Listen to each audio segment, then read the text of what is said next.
Bem, depois de ter apresentado no vídeo anterior o modelo SLM, falado do contexto, né, como que ele é formado, o que significa, como as curvas, a derivação de cada uma das curvas. Então, agora nós vamos tratar um pouquinho das políticas econômicas. Então, a primeira parte, o vídeo anterior, acho que foi um pouco pesado. Agora talvez fique um pouco mais claro, a gente vai entender os impactos das políticas econômicas sobre juros, renda, devido por meio aqui do modelo ISLM. Então, aqui no primeiro exemplo que eu estou utilizando, um exemplo do Mankell, eu vou fazer uma política fiscal expansionista. Antes, eu quero destacar aqui 3 pontos. Sempre que você for fazer um modelo ISLM, um exercício dele, ponto número 1, você não pode esquecer que o gráfico é juros e Y, juros e renda agregada lá, tá? Produto agregado. Ponto 2, tem que lembrar sempre que a LM é positivamente inclinada com a taxa de juros. E tem que lembrar que a IS é negativamente inclinada em relação à taxa de juros. Ok? Ponto 2. Ponto 3, tem que lembrar sempre que política fiscal mexe com a IS e política monetária com a LM. Se você lembrar isso daí, você não vai errar os exercícios. Ok? Então, aqui nós vamos fazer uma política fiscal expansionista. Então, veja bem, uma política fiscal expansionista é aumento dos gastos do governo ou redução de tributos. No exemplo aqui do Manco, ele está fazendo aumento dos gastos do governo. Então, é um elemento da demanda agregada, você vai estimular a demanda. Então, vamos lá. Então, segundo a teoria keynesiana básica, aumento dos gastos do governo, aumenta o G lá na curva de demanda agregada, consequentemente, vai aumentar também o PIB, a oferta agregada vai se ajustar, beleza? E no modelo ISLM, tá? Então, imagina aqui que você está no ponto A aqui do gráfico, ó. Você tem esse PIB Y1 e essa taxa de juros R1. Então, estou usando aqui para a taxa de juros a letrinha R dos livros, tá? Em outros vídeos eu usei a letrinha I. Bom, o que vai acontecer com essa política fiscal expansionista? Eu disse para vocês que ela mexe com a IS, política fiscal mexe com a IS. Se é expansionista, vai para a direita ou para cima, você pode falar. Se é contracionista, para a esquerda ou para baixo. Então, o que aconteceu aqui? Ó, você sai desse ponto A, né, política fiscal expansionista, desloca a curva IS para a direita. Então, o que você tem aqui? Um novo PIB, um PIB2 maior que 1, e uma taxa de juros maior, de R1 para R2, ok? Aí você deve falar, pô, mas o modelo keynesiano básico falava para mim que também a renda, o PIB ia crescer, né? E como cresceu aqui. Isso, ele fala isso mesmo. Só que aqui o modelo ISLM vai mostrar para a gente que ele não vai crescer tanto assim, quanto a gente achava, o modelo keynesiano básico. E por quê? Porque aqui ó, a taxa de juros vai aumentar. Então, qual que é a lógica aqui do modelo ISLM? Ó, ele diz, ó, quando o governo aumentou os gastos, o impacto na economia desse injeção de recursos, gastos, vai ser multiplicado pelo multiplicador keynesiano. Então, a curva vai se deslocar, tá? A IS desloca esse tanto aqui, ó, do ponto A até esse ponto aqui, ó, onde eu estou com o mouse, tá bem? Então, o que está acontecendo? Você teria que ter, pelo modelo keynesiano básico, o PIB teria que sair daqui, ó, do Y1 e ir para o Y3. Só que veja que, nesse caso, a taxa de juros continuaria a mesma. Então, se a taxa de juros não fosse alterada, o PIB ia crescer do Y1 para o Y3. E essa distância aqui, ó, é exatamente tá, o PIB Y1 mais o valor dos gastos vezes o multiplicador. Então, se o gasto foi de 100 e o multiplicador é 5, então vai acrescentar 500. Se o PIB era 1.000, vai ser de 1.500 agora, o Y3. Ora, mas o modelo ISLM diz que existe uma interligação entre o mercado monetário e o real. E isso vai se dar pela taxa de juros. Quando a economia cresceu aqui, o Y3, há uma maior demanda por moedas, tem mais bens e serviços na economia, o que vai acontecer é que você vai ter maior demanda por moeda. Então, lá no mercado monetário, você vai deslocar a curva de demanda por moeda e vai levar a um aumento da taxa de juros. Ora, quando aumenta a taxa de juros, a gente tem como consequência disso daí a redução dos investimentos privados. Maior taxa de juros, investimento privado. Certo? E também do consumo da família. Os livros vão falar muito só do investimento privado, Porque na época do Keynes, né, os juros não afetava tanto o consumo das famílias diretamente. Ao contrário do dia de hoje, que você tem uma expansão de crédito monumental aí para comprar bens e serviços, para comprar carro, casa, cartão de crédito, enfim. Então, o que acontece? Olha só, quando esse Y3 aqui estiver ocorrendo, vai ter aumento da demanda por moeda e vai aumentar a taxa de juros. Se aumenta a taxa de juros, o que vai estar acontecendo aqui? Ó, veja bem, vai reduzir, eu disse para você, o consumo das famílias e o investimento. Então, a IS vai estar se movendo para cá, para a esquerda. Tá? Vai reduzindo. Ó, e o Y3 está vindo para cá, está reduzindo. Ó, certo? Está reduzindo. Ao mesmo tempo, quanto maior a IS, quanto maior a taxa de juros, né, o que está acontecendo é que a LM está aumentando aqui, ó, tá?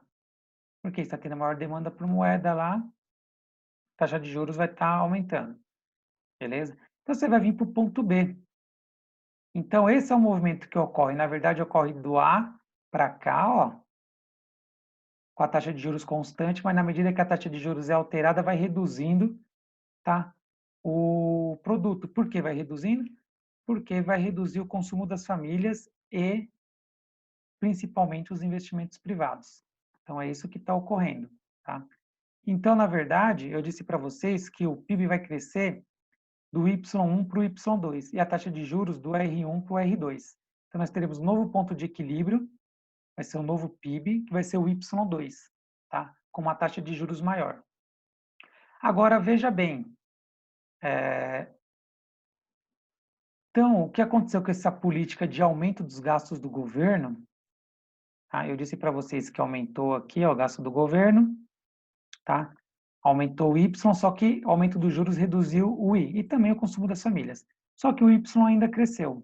Então, uma parte do Y, ele cresceu do Y1 para o Y2, mas ele deveria ter crescido do Y1 para o Y3 se a taxa de juros fosse constante.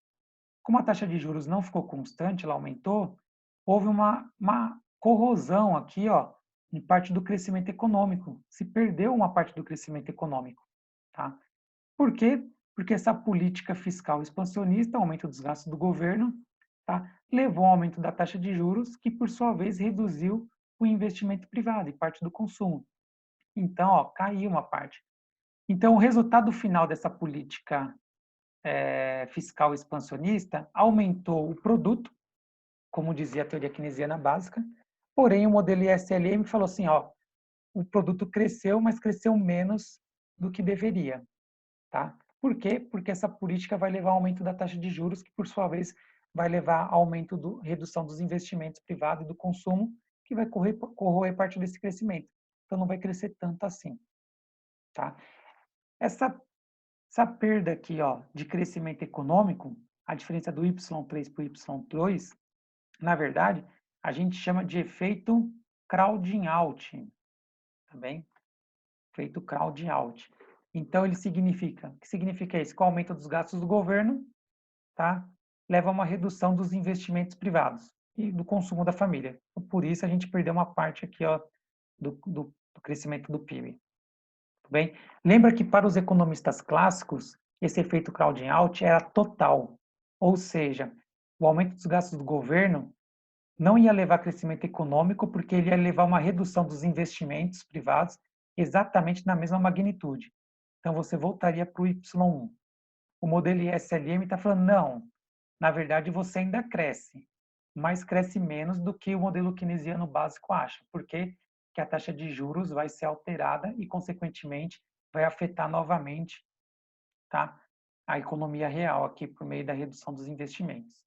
Então, olha que interessante, olha que legal que o modelo keynesiano, o modelo ISLM, né, traz para a gente. E essa redução aqui, o efeito crowd out, vai depender, sobretudo, da inclinação aqui da IS e da ILM. Tá? Dependendo da inclinação delas, esse efeito vai ser maior ou menor. Em outras palavras, estou falando dependendo do estado da economia. Depende de quanto a taxa de juros, por exemplo, vai afetar os investimentos, a elasticidade da taxa de juros em relação ao investimento. Tá? Eu não vou discutir isso nesse vídeo, mas no livro do Lopes e Vasconcelos ele vai discutir a eficácia da política fiscal e monetária. Ele vai discutir esses casos, tá? Bom, vamos para o próximo exemplo aqui. Nesse exemplo, nós vamos fazer uma política fiscal expansionista, porém por aumento da redução dos tributos, redução dos tributos. Então, quando você reduz os tributos, você aumenta a renda disponível. Como o consumo das famílias é uma função da renda disponível, se diminui a renda disponível e reduzir parte do consumo das famílias, tá bem? Perdão, corrigindo tudo aqui. Redução dos tributos, certo? Aumenta a renda disponível. Se aumenta a renda disponível, as pessoas vão consumir mais, certo? Aumenta o consumo das famílias. Então, política fiscal expansionista, você desloca a curva S para a direita, tá? Então, veja, o PIB vai crescer do Y1 para o Y2, você vai ter aqui um novo ponto de equilíbrio no mercado financeiro, né, e de bens e serviços. E a taxa de juros é maior. E qual que é a lógica? A lógica é a mesma do exemplo anterior. Ó.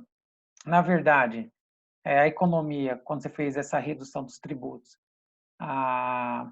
o PIB era para crescer do Y1 para o Y3, tá?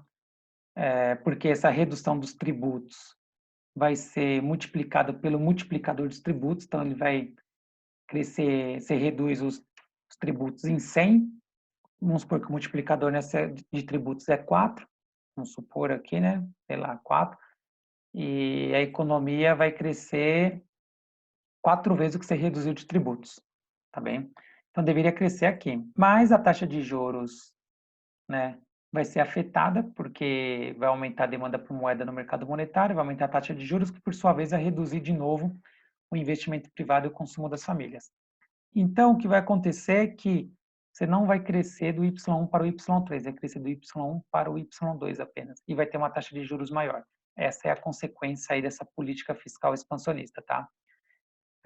Se fosse no modelo keynesiano simples, você cresceria aqui para o Y3, porque a taxa de juros seria constante. Tudo bem? Então, novamente, aqui você tem uma perda aqui do crescimento econômico por causa desse efeito crowding out aí, tá? Bom, eu coloquei os dois exemplos aqui nesse gráfico, tá? Só para lembrar de uma coisa. No primeiro caso, foi uma política fiscal expansionista, esse gráfico da esquerda, por aumento dos gastos do governo. No segundo, foi uma política fiscal expansionista, mas por redução dos tributos. O deslocamento aqui, ó, do ponto A para esse ponto aqui, ó, deixa eu pintar para vocês, esse ponto aqui, do ponto A para esse ponto aqui, visualmente você não consegue ver no gráfico, né? Mas no primeiro caso aqui, o do aumento dos gastos, esse deslocamento aqui, ó, é maior do que esse aqui. Porque lembra, se na economia, vamos supor que o multiplicador dos gastos é 3, vamos supor. Se é 3 dos gastos, dos tributos é 2, certo? Se fosse 5 dos gastos, o dos tributos ia ser 4, é sempre uma unidade a menos. Então, imagine que o governo fizesse uma política fiscal expansionista de 100, certo? O impacto no PIB, nessa economia, se o multiplicador fosse, sei lá, 5, ia ser de 500, ok? Então, ia deslocar daqui para cá, ó, em 500. Se fosse, né, uma política fiscal expansionista reduzindo os tributos em 100, o impacto aqui na economia ia ser de 400, né? Que o multiplicador ia ser uma unidade a menos, ser multiplicado por 4. Então, essa distância aqui ia ser um pouco menor, 400. Tudo bem? Veja que aqui no Monkey, ó, ele está colocando a variação dos tributos, certo? É multiplicada pela propensão marginal a consumir dividido por 1 menos propensão marginal a consumir. Isso aqui é o multiplicador dos tributos, né? E aqui ele está falando, ó, a variação dos gastos é dividida por 1 menos a propensão marginal a consumir, que na verdade é vezes 1 dividido por 1 menos a propensão marginal a consumir. Então, isso aqui é um multiplicador dos gastos, multiplicador keynesiano. Tudo bem? Eu só queria chamar atenção aqui para isso, tá?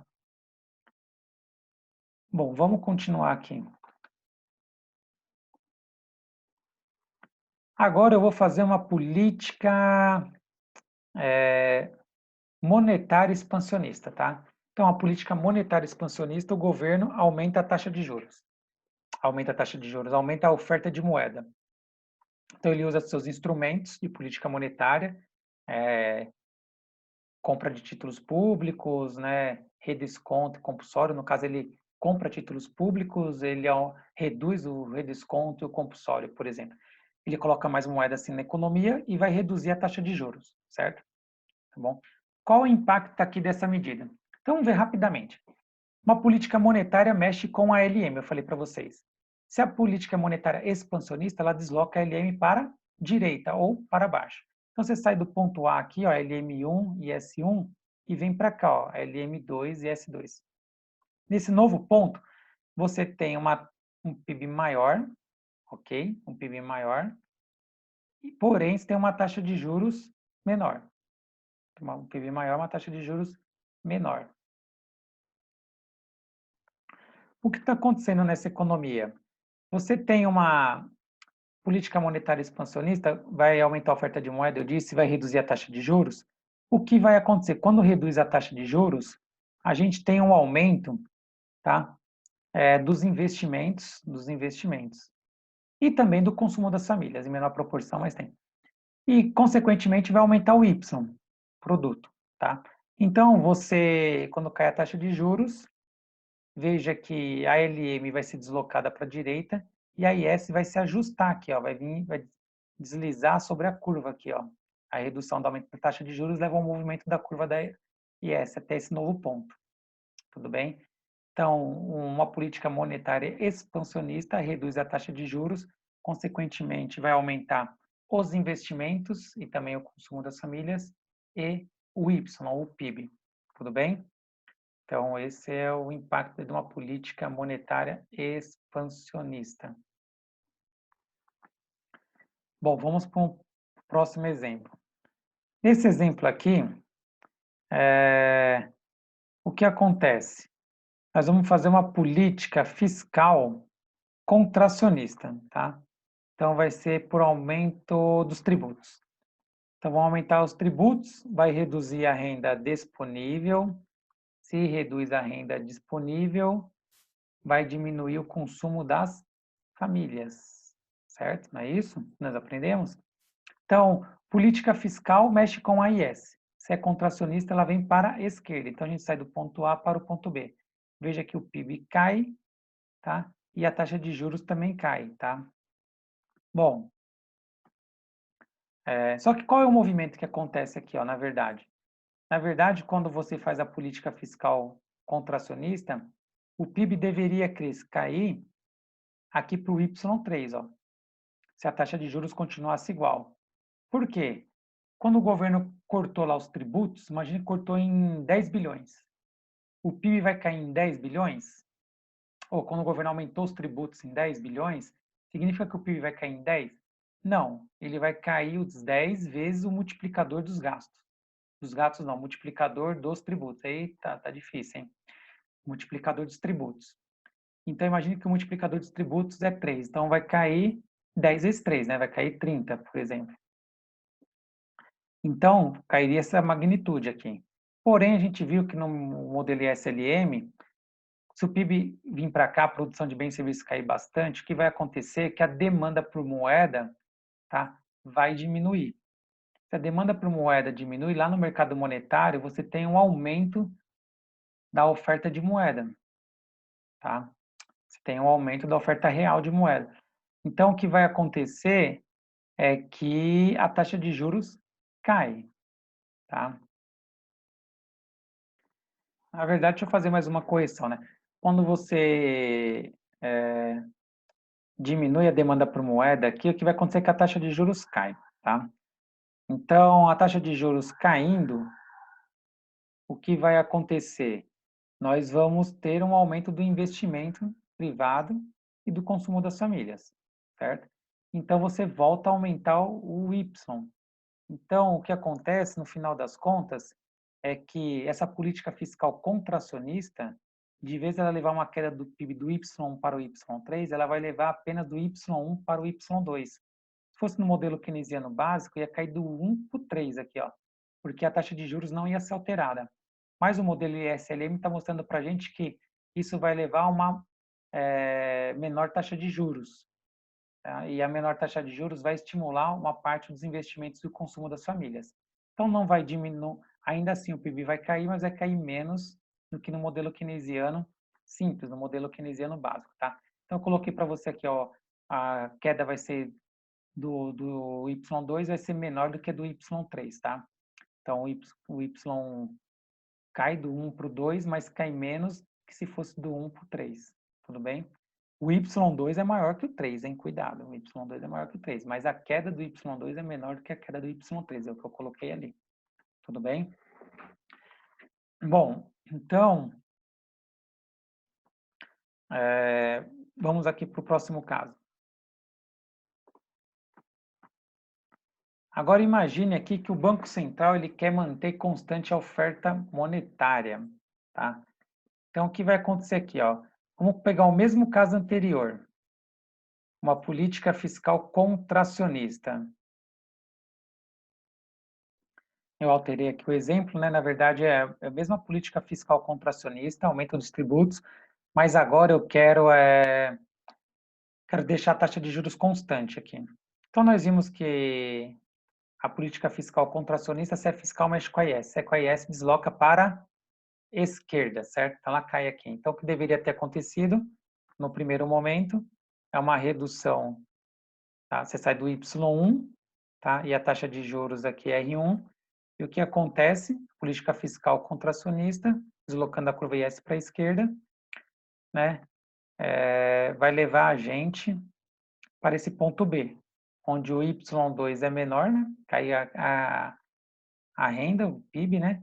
E a taxa de juros também, tá? Então, a política fiscal contracionista, eu acabei de falar agora há pouco, que vai reduzir a renda disponível, reduz a renda disponível, diminui o consumo das famílias. Porém, essa queda do consumo das famílias, a gente sabe que vai levar a queda do PIB aqui, né? Produto. Porém, com a taxa de juros menor, vai haver uma redução com a demanda por moeda menor, vai haver uma redução da taxa de juros. Então, estamos aqui, do ponto A para o ponto B. Então, isso foi o que nós fizemos no slide agora passado, né, agora há pouco. Entretanto, o governo ele quer fazer o quê? Ele quer deixar a taxa de juros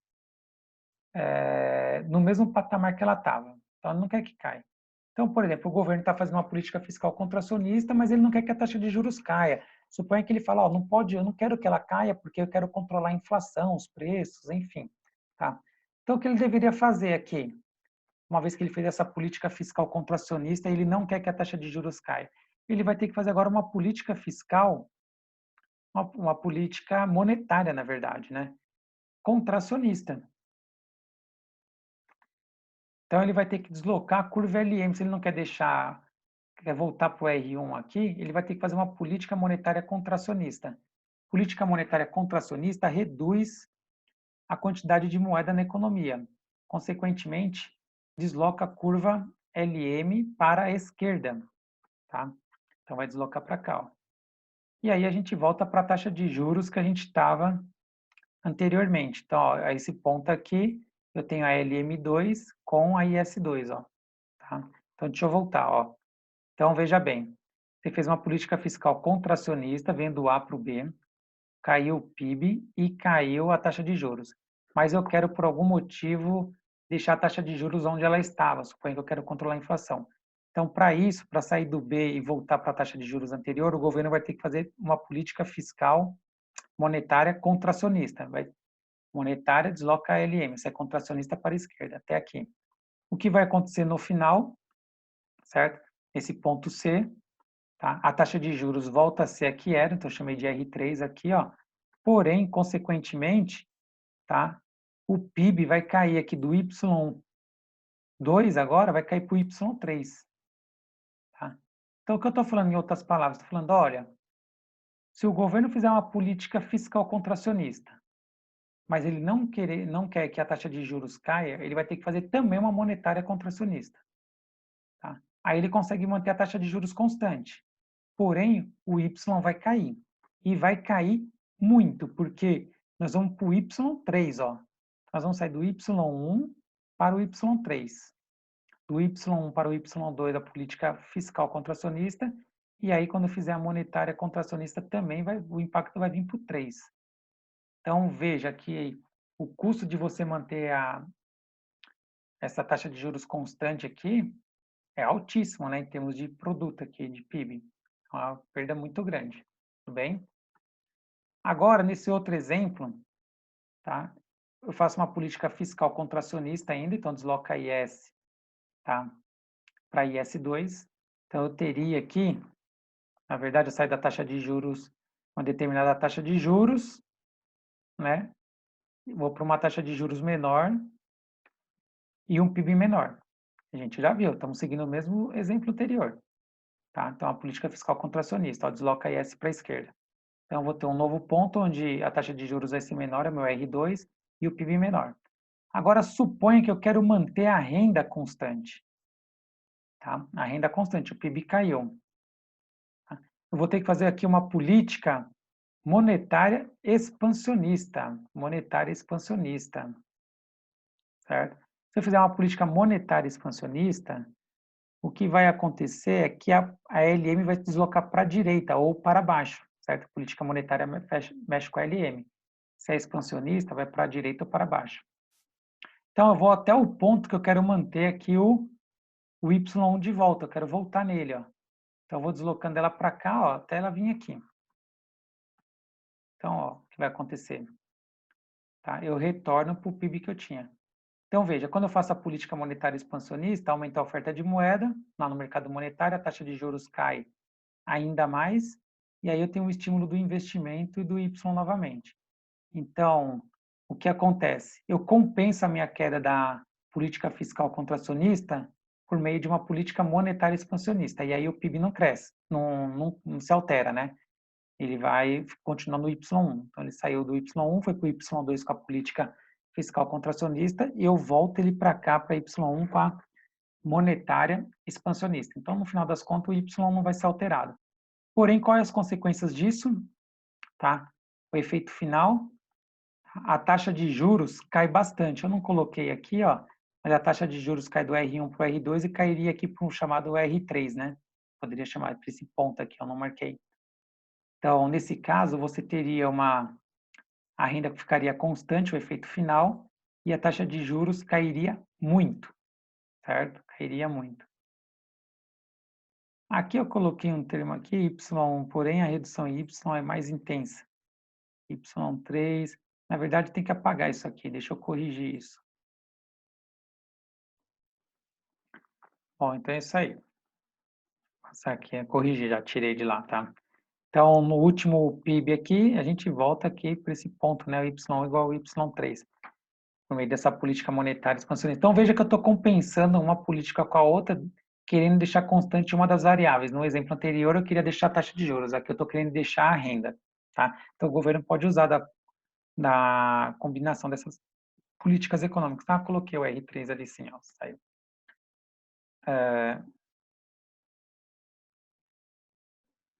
Bom, isso aqui cai muito em concurso, tá? Essa questão da armadilha da liquidez no modelo ISLM. Então, lembra que o Keynes dizia que era a armadilha da liquidez. Ele falou, ó, existe um momento na economia onde as expectativas estão tão deterioradas, né, a economia está com tanta capacidade ociosa, crise, que o governo pode fazer uma política monetária ultra expansionista, reduzir a taxa de juros, de tal maneira que os empresários não vão querer aumentar os investimentos, os consumidores não vão consumir, porque as expectativas estão deterioradas, desemprego aumentando, enfim. Então, a política monetária não vai estimular o crescimento econômico. E, nesse momento, a única salvação é a política fiscal, Keynes vai dizer. A gente já discutiu isso lá em teoria keynesiana. Então, ele chamou isso daí de armadilha da liquidez. Você pode pôr liquidez na economia como for, né? E ainda assim não vai conseguir estimular a economia, tá? Bom, no modelo ISLM, o que acontece? Se a gente estiver na armadilha da liquidez, significa, tá? Que nesse momento, né, a, a preferência pela liquidez é tão grande, os agentes vão querer os ativos mais líquidos, vai querer o ativo mais líquido da economia, que é a moeda, né, vai ser tão grande que você não vai conseguir, né, operar lá com eficiência no mercado monetário. Então, a LM ela pode ser representada aqui como uma constante, tá? Então, nesse caso aqui, ela vai ser horizontal, horizontal. Então, significa aqui ó, que você não consegue alterar a taxa de juros na economia, digamos, a taxa de juros real. Bom, de tal maneira que você estimula os agentes a investirem, a consumirem. Então, significa o seguinte, no modelo ISLM, a armadilha da liquidez, se a curva LM é horizontal, tá? Você não consegue alterá-la, tá? Tá constante aqui, ó. E, então, só vai ser possível você utilizar de política fiscal para alterar, tá? Então, quando a gente está no modelo da armadilha da liquidez, segundo o modelo ISLM, a política monetária continua sendo totalmente ineficaz, tá? E a política fiscal é totalmente eficaz, ela é altamente eficaz, tá? Aqui o multiplicador keynesiano vai funcionar plenamente. Você não vai ter lá o efeito crowding out aqui, tá bem? Porque não vai, a economia vai crescer, não vai aumentar a taxa de juros, consequentemente o efeito multiplicador vai ser total. Então, quando a gente fala da armadilha da liquidez aqui no modelo ISLM, significa que a política fiscal é totalmente eficaz, a política monetária não funciona, tá? O multiplicador keynesiano funciona totalmente aqui, ó. Tá? Então, é o caso lá que o Keynes disse, economia na armadilha da liquidez. Nesse outro caso aqui, nós temos um exemplo também extremo em que a taxa de juros não afeta a demanda por moeda. Aí a LM vai ser vertical. Se ela for vertical, significa que política fiscal não altera o PIB, né? Então, ó, você pode alterar a IS aqui, ó, fazer uma política fiscal expansionista, o que vai acontecer? Tá, o produto Y não vai sair do lugar aqui, ó. Não sai do lugar. Nesse caso aqui, nós estamos falando que é o que os clássicos diziam, que é o efeito crowd-out total. Ou seja, uma política fiscal expansionista vai levar ao aumento dos gastos, mas, por sua vez, vai reduzir os investimentos privados no mesmo montante. Então, não vai levar a crescimento econômico nenhum. Então, quando falar para vocês alguma coisa caiu, ó, modelo caiu o caso clássico, você já sabe que a política fiscal não funciona, totalmente ineficaz. E a política monetária é altamente eficaz. Porque aqui, se você deslocar a LM, ó, tá? O deslocamento dela vai ser, vai ter o maior, dada a inclinação aqui da LM, que agora é, no caso, ela é vertical, tá? O deslocamento dela vai ser total. Então, a política monetária vai ser totalmente eficaz aqui, enquanto que a política monetária totalmente ineficaz. Esse é o caso clássico.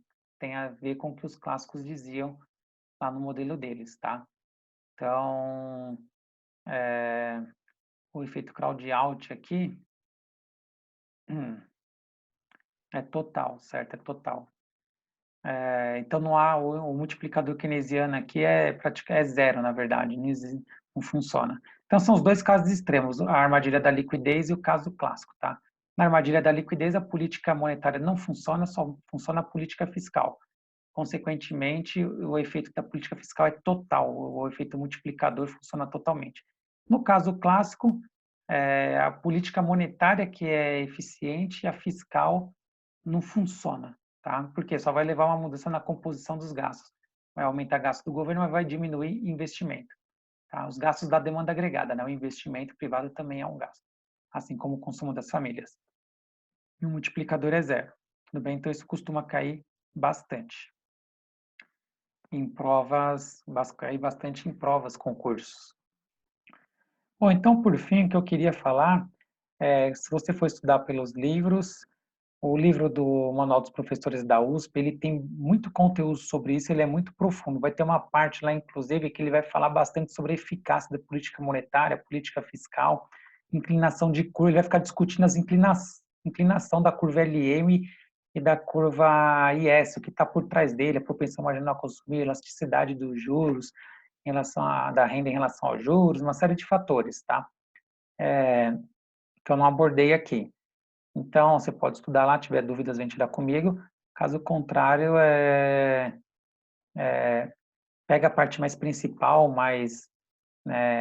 principal do modelo. Se você for estudar lá pelo Blanchard, pelo Manco, eles já vão pegar as partes mais diretas, né, mais simples do modelo, tá? Então toma só esse cuidado.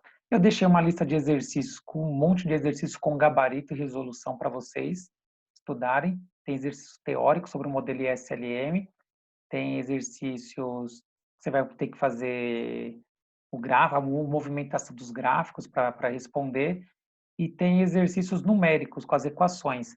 Veja que nos exercícios numéricos de equação, o que vai diferenciar em relação da lista keynesiana, lista de exercícios sobre teoria keynesiana básica, é que na parte do investimento, você vai ter uma função de investimento. Então, ao invés de você ter um valor para investimento, lá, sei lá, 100, 200, vai ter uma funçãozinha em relação à taxa de juros, tá? E aí é só você substituir lá a funçãozinha dentro do investimento, não tem problema nenhum, tá? O problema é que você vai cair, na hora que você fizer esses exercícios, você vai ter que lembrar sempre, você vai ter duas incógnitas no final das contas, né? Que é a renda, o Y, e a taxa de juros, o I ou o R. Então, só que você vai ter duas equações. Você vai ter uma equação do mercado de bens e serviços, então lá, Y igual C mais I mais G, tá? Ou se tiver mais a exportação e importação, você coloca também. E aí você vai substituir todos os valores e as funçõezinhas aqui dentro, tá? Só que você vai ficar com duas incógnitas no final, que é a taxa de juros e a taxa e o Y, tá? A renda de equilíbrio. Então, você tem duas equações, duas incógnitas e uma equação, você não consegue resolver. Mas você sabe que tem um mercado de bens e serviços. Bens e serviços não, mercado monetário, que é a oferta de poupança, por exemplo, igual isso aqui, ó. A oferta de poupança, né, vai ser igual a oferta de poupança. A oferta de moeda, tá, real, é igual a demanda por moeda. Tá? E aí você vai resolver lá com os dados, você vai ter também duas incógnitas, que é Y e R. Bora, aí você vai ter duas equações com duas incógnitas, elas estão interligadas, você pode resolver isso por sisteminha de equações, tá? Ou por substituição mesmo. Isola uma variável em uma equação e aí joga na outra, resolve. Você deixa a outra equação tudo como incógnita só. Depois você volta, achou o resultado de uma variável, você volta na outra e acha o resultado da outra. Então, eu deixei lá o gabarito com as respostas para vocês, tá? Qualquer dúvida, vocês me mandam um e-mail aí e me comunicam, tá bem? E lá na lista de exercícios também tem alguns deles que fala sobre multiplicador dos gastos autônomo. É o multiplicador dos gastos, é o multiplicador keynesiano. Então não vão ficar preocupados aí se confundir simplesmente com os nomes que estão um pouquinho diferentes. Então, bons estudos, um grande abraço.